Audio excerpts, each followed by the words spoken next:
February 1945, Iwo Jima. For a squad of Marines, the world has shrunk to a few feet of black, volcanic sand. They are pinned down by an enemy they cannot see, their rifles useless against an invisible network of caves and pillboxes. The gunfire is constant, relentless. Then, the sound of steel treads. An M4 Sherman tank grinds into view, but it doesn't fire a shell. Instead, from its hull, a thick stream of liquid fire erupts, striking the rock face over 70 yards away. The machine gun fire instantly stops, and a new sound begins. A muffled, horrifying sound, echoing from deep within the earth. This was not a singular, desperate act. It was a core component of the invasion plan, executed by a new and terrifying machine, the M4 Zippo flamethrower tank. This is the story of how that weapon became the key to breaking Iwo Jima, and it forces a difficult question. Faced with an unbreakable fortress, had the Marines found a brutal but necessary tool to save their own lives? Or had they in their desperation crossed a moral point of no return? To understand the weapon, you must first understand the fortress. It was a trap, designed by one man, Lieutenant General Tadamichi Kuribayashi. A former military attaché in Washington, Kuribayashi knew American industrial power firsthand. He also knew that traditional Japanese tactics, suicidal bonsai charges on the beaches, would be a gift to American machine guns. He planned something else entirely. A battle fought not on Iwo Jima, but inside it. For months, his men had turned the volcanic rock into a subterranean fortress. Over 11 miles of tunnels connected more than 1,500 chambers, hospitals, and command posts, some buried 50 feet deep. On the surface, hundreds of reinforced concrete pillboxes, their firing slits just inches wide, were perfectly camouflaged. Each position was designed to provide interlocking fields of fire, creating kill zones where no Marine could advance or even stand up. The island wasn't just defended. It was the defense. American planners believed they could smash this. For 74 days, bombers pounded the island. In the final 3 days before the invasion, warships fired thousands of tons of shells. It was the most concentrated naval and aerial bombardment of the Pacific War, and it did almost nothing. The bombs cratered the soft volcanic ash, but the deep bunkers and the men inside them were untouched, waiting. Kuribayashi's orders to his 21,000 defenders were unambiguous. There would be no surrender. There would be no glorious charges. Their duty was to hold their positions and inflict maximum pain. A pre-battle oath circulated among the troops. I will not die until I have killed 10 of the enemy. When the first Marines landed on February 19, 1945, they weren't storming a beach. They were stepping into a pre-sighted artillery range, a meat grinder. The American plan, built on overwhelming firepower, had failed. A new, terrifying calculus was taking hold. 1 yard of black sand for one American life. But for the men pinned down near Motoyama Airfield No. 1, that grim calculus was about to change.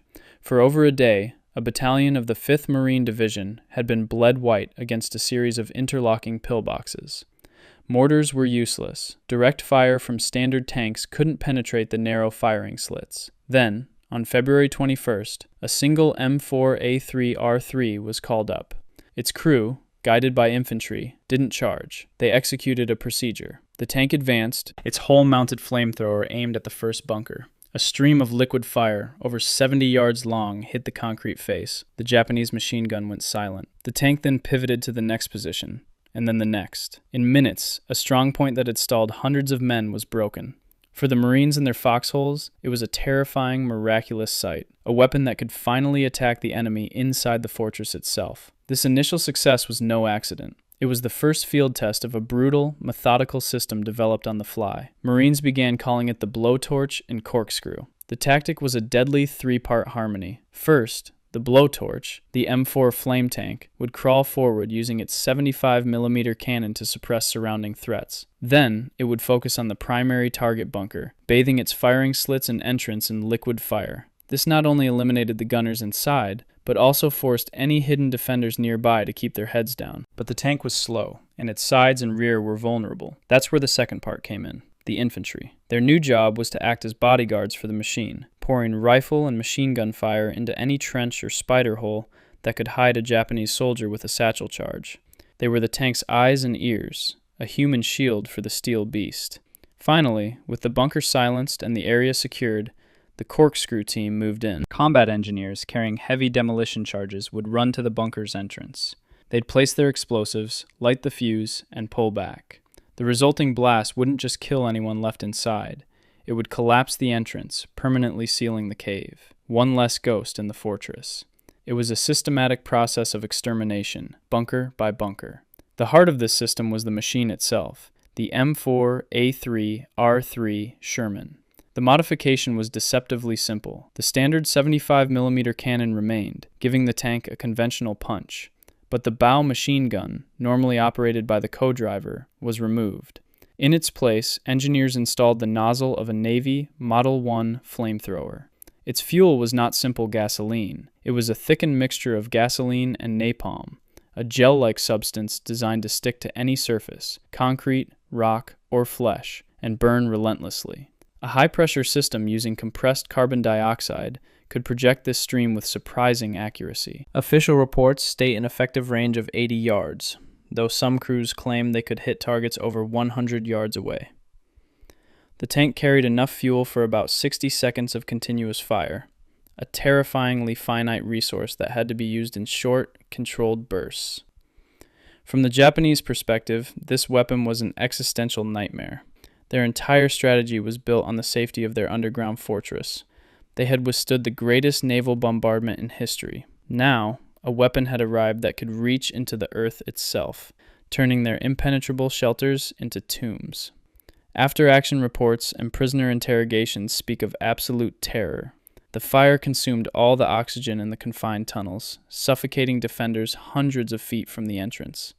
The psychological shock was as potent as the physical destruction. This wasn't just another tank. It was a direct counter to Kuribayashi's entire plan. But General Kuribayashi's men were not paralyzed by fear. They were disciplined, and they adapted with chilling speed. The Japanese command analyzed the new threat, identified its weaknesses, and issued new orders across the island. The flame tank was now designated Priority Target Number 1. The counterattack was two-pronged. First, 47mm anti-tank guns, previously hidden to ambush troop formations, were resighted. They were now placed in concealed positions along the likely approach routes of the tanks, their crews ordered to hold their fire until a flame Sherman exposed its thinner side or rear armor. Second, Kuribayashi unleashed his most desperate weapon, the human mine. Specially designated suicide squads were armed with lunge mines, an explosive charge on the end of a long pole, or heavy satchel charges. Their sole mission was to wait in hidden spider holes, let the tank pass, and then sprint for its vulnerable rear engine deck or tracks. The deadly chess match had escalated. The Americans had found a key to the fortress. The Japanese, in response, were now hunting the key bearer. And their tactics quickly exposed a fatal flaw in the Sherman's design, turning the hunter into the hunted, and the men inside into prisoners of their own weapon. That fatal flaw was the fire itself. The same high-pressure system that made the flamethrower so effective also turned the tank into a mobile bomb. With hundreds of gallons of volatile napalm stored inside, a single penetrating hit from an anti-tank gun or the blast from a suicide charge meant instant incineration for the five-man crew. The men inside knew this. They weren't detached operators. They were acutely aware of the horrific death they dealt, and they lived in constant fear of suffering the same fate. But for Marine Command, it was a matter of grim arithmetic. The potential loss of a single tank crew was weighed against the certain slaughter of hundreds of infantrymen in another futile charge. The tactic was brutal, the risk immense, but with no other viable option, they doubled down. And so the order was given. In the island's north, the battle had devolved into a brutal stalemate. This was Hill 382, part of a hellish landscape of fortified gorges and ridges the Marines simply called the Meat Grinder. Here, entire companies had been shattered against an interlocking web of Kuribayashi's most formidable defenses. On March 8th, the final, coordinated push began. It was no longer a single tank, but entire platoons deployed in concert. The flame Shermans advanced in waves, working as a system under a storm of fire. One tank would suppress a position with its 75mm cannon, while another crawled forward to deliver the fire. A 60-yard stream of napalm.